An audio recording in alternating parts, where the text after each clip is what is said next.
Welcome back, baseball fans. This video is the first elimination video in the Fall League, and it is with the Portland expansion team, who finished in last place in their division. And this will be an elimination. First thing we do is we find the 8 cards from the beginning year, 1976, and we take them out. So I always just turn them over like this, and I can pull the 96s out easier this way. There should be 8 of them.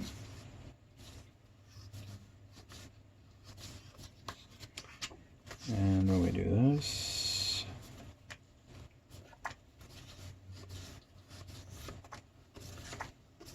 okay. We're going to look at 2 things. We're going to see who sticks around and who leaves. And when they leave, we'll figure out exactly how who comes back, who gets waived, and who gets retired. So these are your Portland guys for next year. And wow, they bring back a bunch of hitters, not many pitchers. They bring back a couple catchers, Montgomery and Foote, a first baseman, and Milner. Well, they don't bring him back, do they? No, they don't. They don't have first baseman. They have Art Howe at second with Terrell at second. Warner can play third with Veras. Verizor can play short. And you have an outfield. Turner should probably be a DH. Left, center, right. So basically the guys who disappeared, and not many because we have 10 guys here. Yeah, they return almost their entire offense. 10 guys. A DH, couple catchers. No first baseman yet. That was John Milner. Second, middle infielders, bunch of them. A bunch. You got Hal, Terrell, Horner, Veras, and Verizor. And Poole and Lemon in the outfield. And the 2 pitchers are Eric Rasmussen as a starter and Terry Forster as a reliever. So wow, you got to rebuild a pitching staff here. And in doing that, we'll take a look at the guys who 76 cards are here and figure out exactly who will continue a career or who will move on, etc. So Milner and Anderson, the first baseman and the outfielder. And remember, we lost 3 starters and 3 relievers. Your starters were Royce, Denny, Foster. And your relievers were good relievers, very good relievers in 76, all of them. These are tough guys. Tomlin, Huff, and Lockwood. Let's go each one. Tomlin, 284. Huff, 220. Wow. And Lockwood. So, man, that's a shame he couldn't get more out of that great bullpen. So, we know these are the 8 guys, and the next step is to figure out where is their future? Is it with Portland, with another team, or are they retired? And we'll get to that in this next piece. Okay, we're going to take a look at Portland, and what's interesting is that there is no history of Portland to follow. We're really just following the individual players and seeing exactly what's viable. And we'll do it alphabetically, starting at the top with Mike Anderson, who is highlighted right here, as you can see. I'm going to go up here to the top line for Mike Anderson and see if he is viable after 1976. Here we go. When you do that, there's Mike Anderson. And in his next 3 years, folks, I would say, time to let this guy leave your franchise. You got the good year out of him, the 76 year. Doesn't do much after that.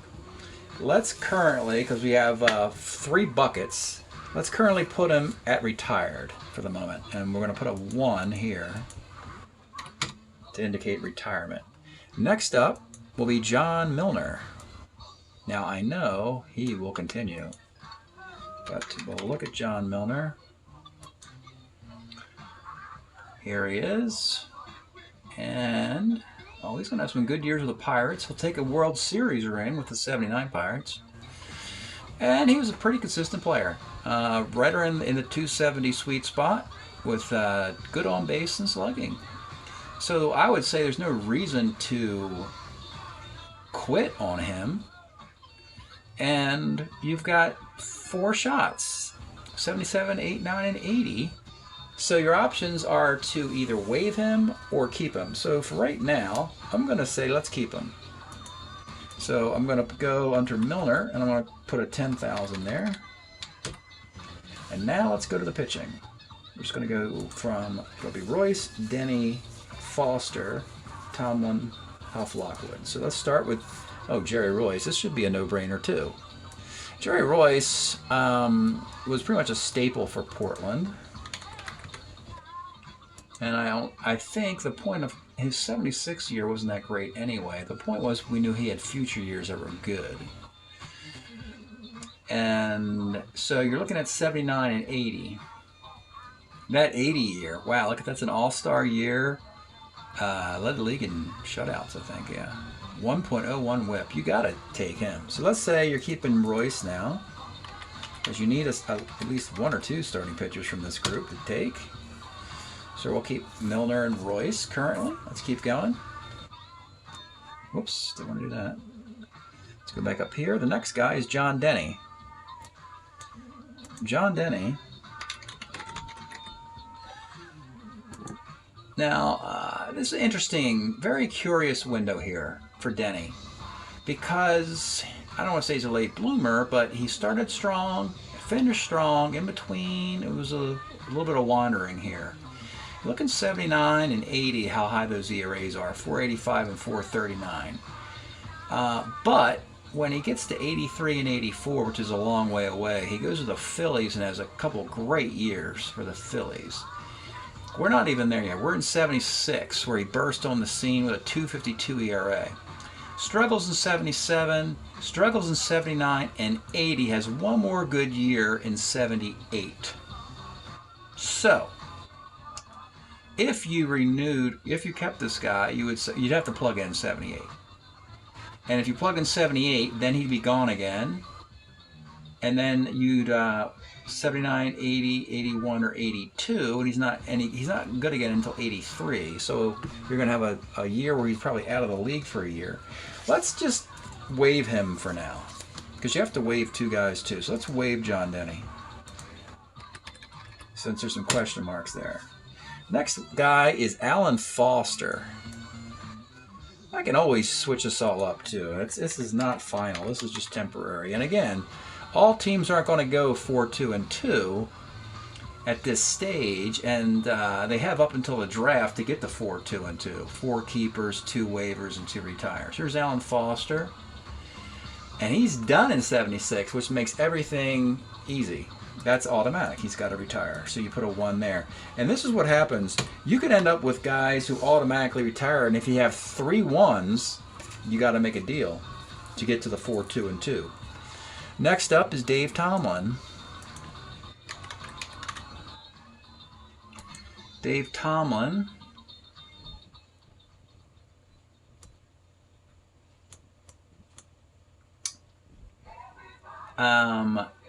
It's interesting. He is got a good 79 and a good 77, and then he's over with.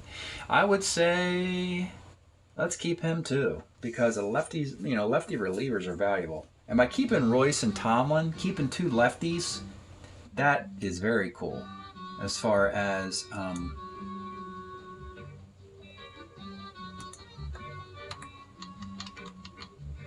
having to find lefties is much more difficult. So Tomlin goes into the keeper. So now we're at 3, 1, and 2. We have 2 cards left. We need 1 more keeper, 1 more guy to put on waivers, and we've maxed out our retirees. We're down to Charlie Huff and Skip Lockwood. And by the way, if you look in this column, this is the year. You will see that for every number there's the number 76. 76, 76, 76, 76. You see that? All right, so Charlie Huff. Now, obviously, all baseball fans know that Huff will pitch for a very long time. He'll pitch, I think, through the 90s, doesn't he not? 1994. 24-year career. So he's not getting retired. Sounds like he might be getting waived if he's ineffective, because he had a little lull somewhere along the lines here. And look at that. Well, that's 80. So 77, he's got a 131 whip, which is okay. 79, it's a 144 whip. 80, it's a 159 whip. He's got one decent year there in the middle.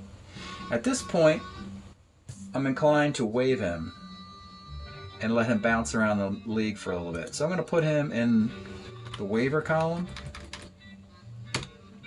And lastly, the last 76 guy is Skip Lockwood.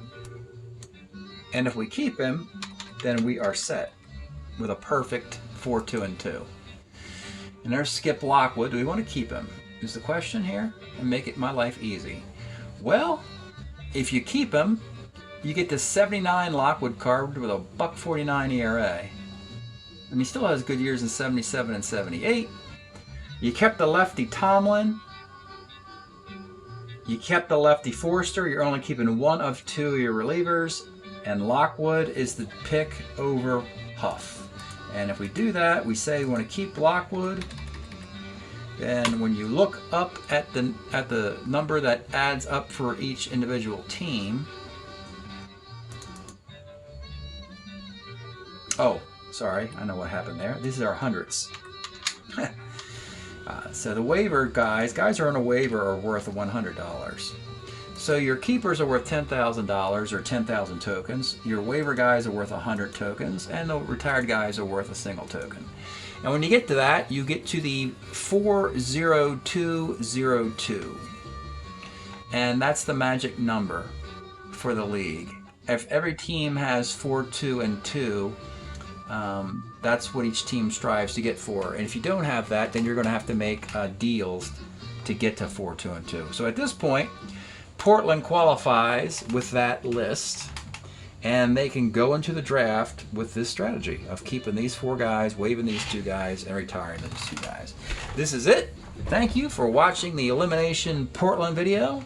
We'll see you again next time.